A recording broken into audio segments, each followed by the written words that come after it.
Lovely to see you. And thank you for coming yesterday.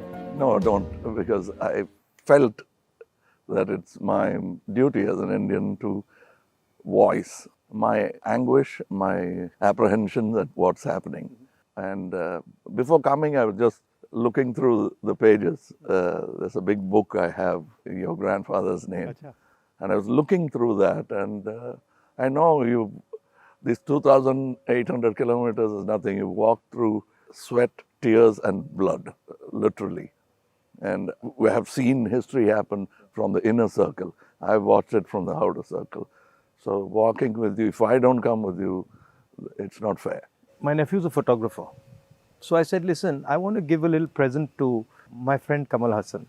And I said, give me a picture, one of your pictures, as a gift to him. So I want you to guess what he came up with. What picture do you think he gave me? I don't know. Come, let's go and see it. Yeah. Oh, it's here. Tells you what Kamal is, right? And so this is what he gave me. This is what he came up with. Oh. Oh, he shot this? He shot this, and that's for you, because it tells us your approach, your attitude to life, and the fact that you're a great Indian and a great Tamil. Thank you. And we're proud of you. Thank you. It looks nice, huh? Oh, lovely. I'm quite interested in how you see what is going on in India. Of course, an Indian person, but also a Tamil person, because the view from South India often looks very different. It is. Than the view from North I'm India. sure it is the same from Assam or Meghalaya. The same, exactly. At the capital. We forget history, and we are only agitated by the topical or recent happenings. I talk a lot about Gandhiji now. It is not right from the beginning. My father was a congressman, but my environment made me a bitter critic of Gandhiji when I was in my teens. My father did not say, he said, just read history. I think you're talking from today. Yeah, but today matters, is my question. He's a lawyer, and he didn't argue with me on this case. Around 24, 25, I discovered Gandhiji on my own. And over the years, exponentially, I've become a fan. And that's me, to explain myself. To actually correct yourself and say sorry, that's why I made Hey Ram, Right. a film where I played a parallel assassin, Wow. wanting to kill Gandhiji. And as he goes nearer to the person and the truth, he changes. Yeah.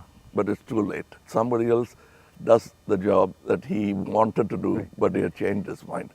That's the story of Hey Ram. So you came up with the idea? Yes, that is my way of saying sorry to my Bapu.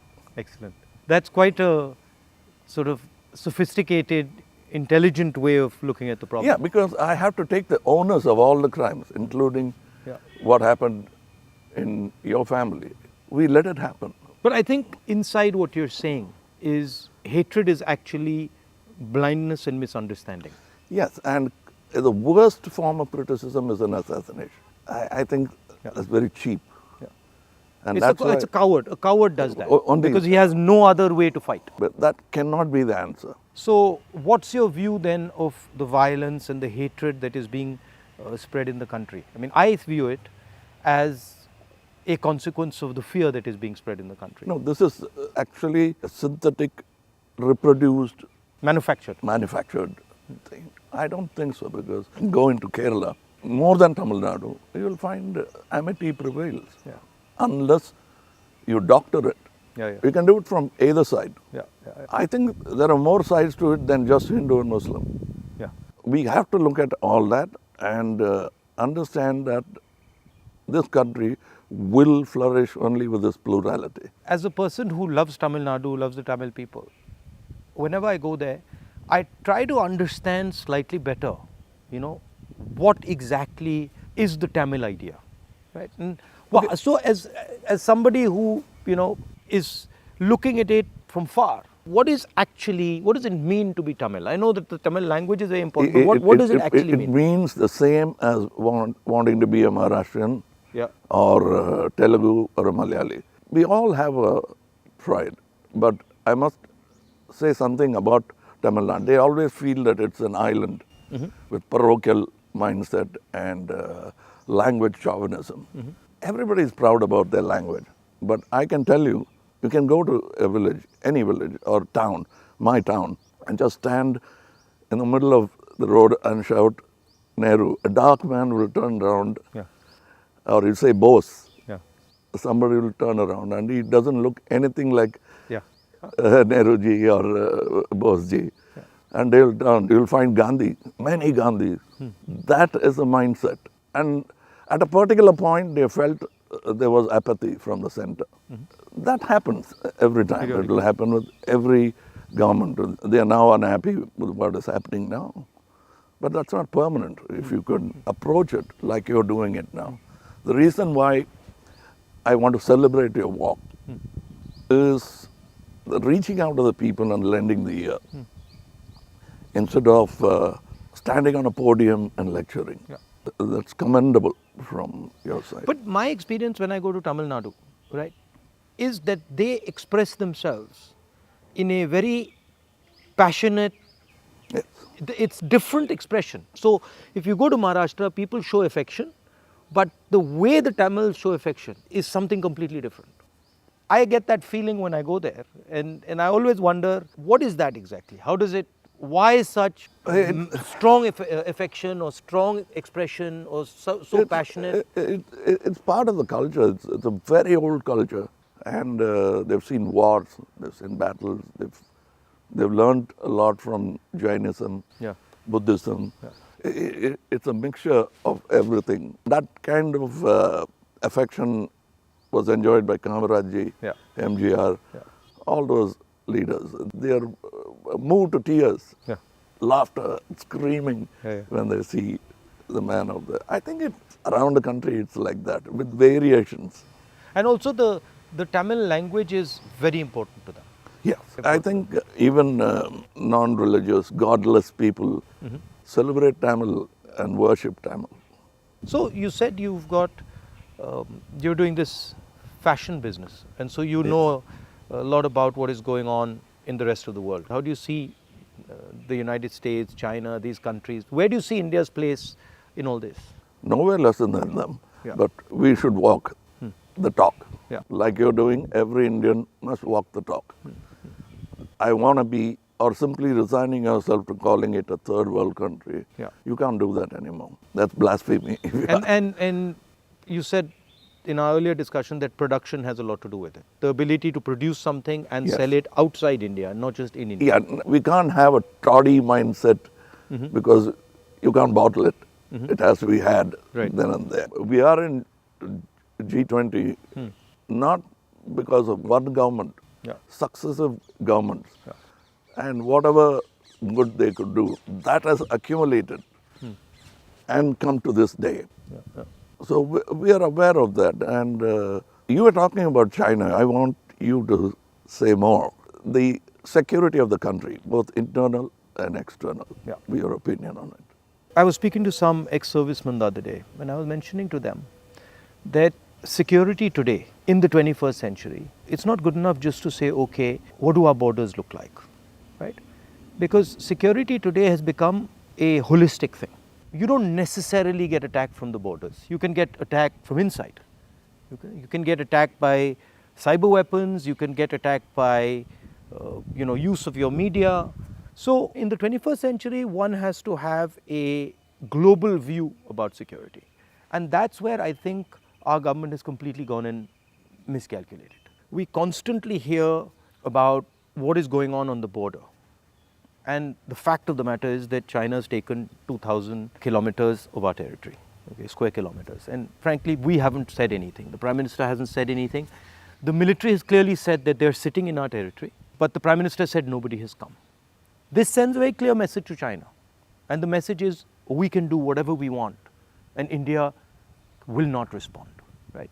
And in fact, in some of the conversations that they are having with our military, they're actually making the statement that, look, your Prime Minister himself has said we are not in your territory. So what is the conversation about? So that's one aspect of it. Yeah, to them it will look like we are whistling in the dark to allay fear. Yeah. No, and Looking somewhere no, else. imagine if you're the leader, right? And your forces and my forces are negotiating, and your forces are coming and saying you're in my territory, and then I say no, but your leader has said we're not. So it destroys the entire negotiation position of Yes, India. yes. Right? So that's one aspect of it.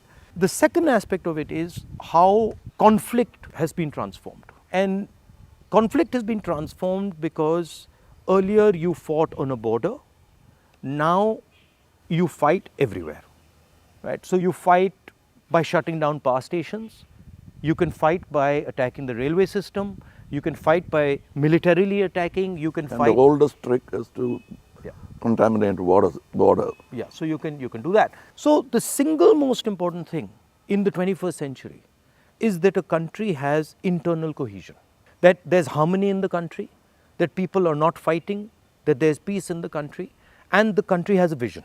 The point is not going to war, right? The point is being in a position where you cannot be attacked. And there's a link between a weak economy, a confused nation without vision, hatred and anger, and the Chinese sitting in our territory. Because they know that we are dealing with internal matters, internal confusion, an internal lack of harmony, and so they can just go in and do whatever they want. So that's one element of the problem. The other huge element of the problem is what has happened in Ukraine, right? And essentially what the Russians have done in Ukraine is they've said, look, we will not accept that the Ukrainians have a strong relationship with the West. And they've basically told the Ukrainians, if you have a strong relationship with the West, we will alter your geography. And that is the exact same principle that can be applied in India. What the Chinese are saying to us is, be careful with what you're doing, because we will alter your geography. We will enter Ladakh, we will enter Arunachal, and what I can see is them building a platform for that type of an approach. So as an Indian person, I don't want to be somebody who's warmongering, but I'd like our country to be aware that there are real problems on the border, and those problems on the border are connected to what is going on inside our country.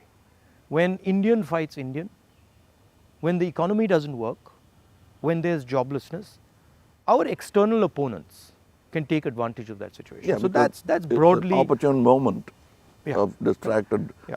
So one of the things that we've constantly telling our government is talk about it. If you don't want to talk through the media, at least talk to the opposition. We understand these things. We might be able to help you, advise you, bounce ideas off us, but they just don't listen. So it's the approach that we understand everything. The other aspect of it, which you touched on, is that frankly there's no one who can compete with China. I do not believe that on production, on as far as the economics is concerned, I do not believe that the West can take on the Chinese.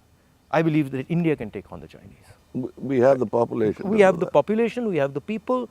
What do you need to take on the Chinese? You need a young population, you need large numbers of people, you need a large educated base. Compared to China, our population is younger. Exactly, right?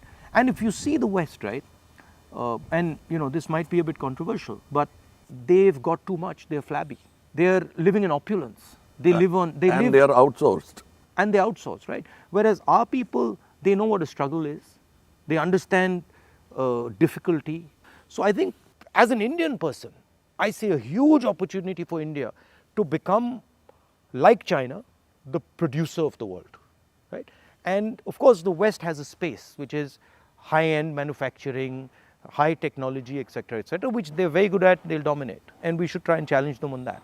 But I do not think they can compete with China on the large-scale manufacturing, blue-collar work. And I think that's the tragedy, that we are walking on these streets, you walked with us, and all our children are saying we are unemployed, when in fact we could have huge amounts of employment through our agricultural system, through sort of manufacturing. The constant neglect of agriculture is disgruntled many Tamilians. They voiced, they came here, they didn't even get an audience. India has skills, and it has skills everywhere, right? I always say that the next Satyagraha is the skill set development for India. Right. Because making thousands of lawyers who won't get a job, thousands of engineers Exactly. who won't find a job. Instead, if you develop their skills, they can have their degree but pursue their passion.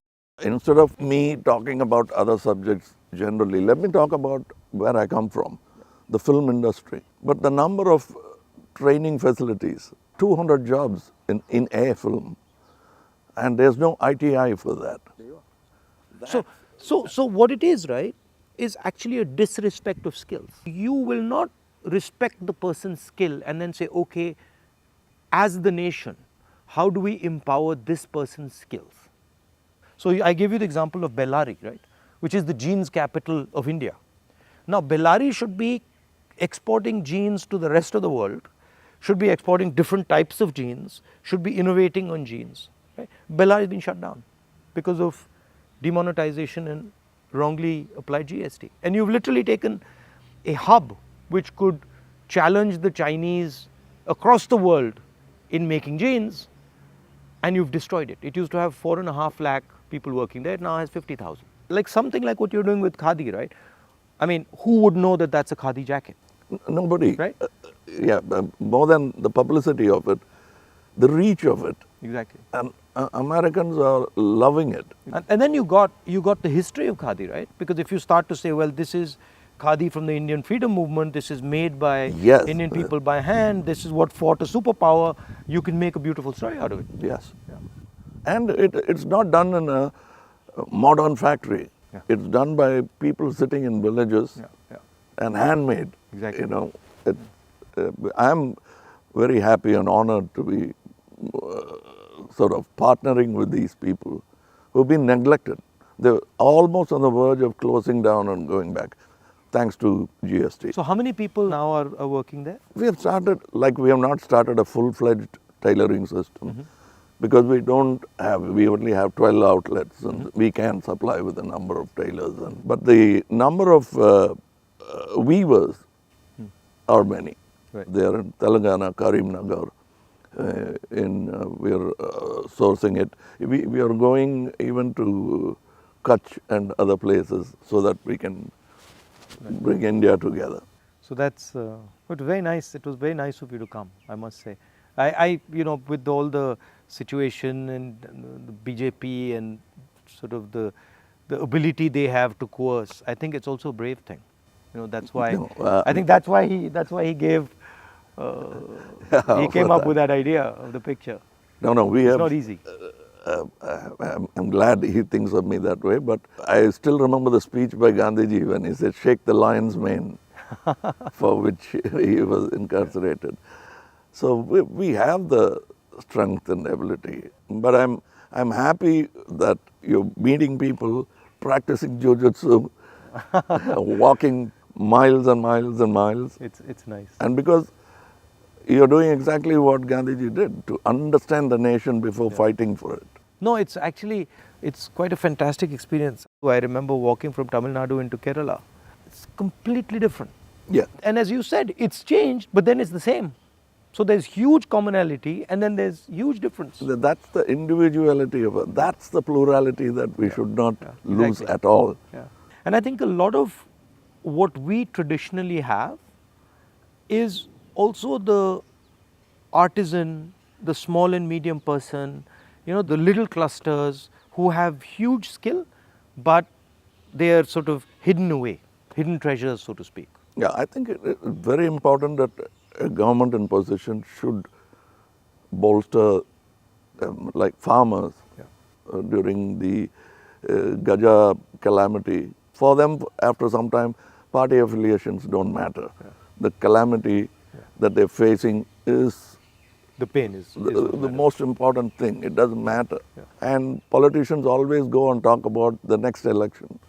And their trajectory is towards that, and that they don't like. They can't tend to take their eyes off it. Politicians. I find that. And I get criticized a lot, sometimes where they're like, oh, he's not election centric. I mean, I think of course, one has to fight elections, one has to be in politics, one has to take them seriously.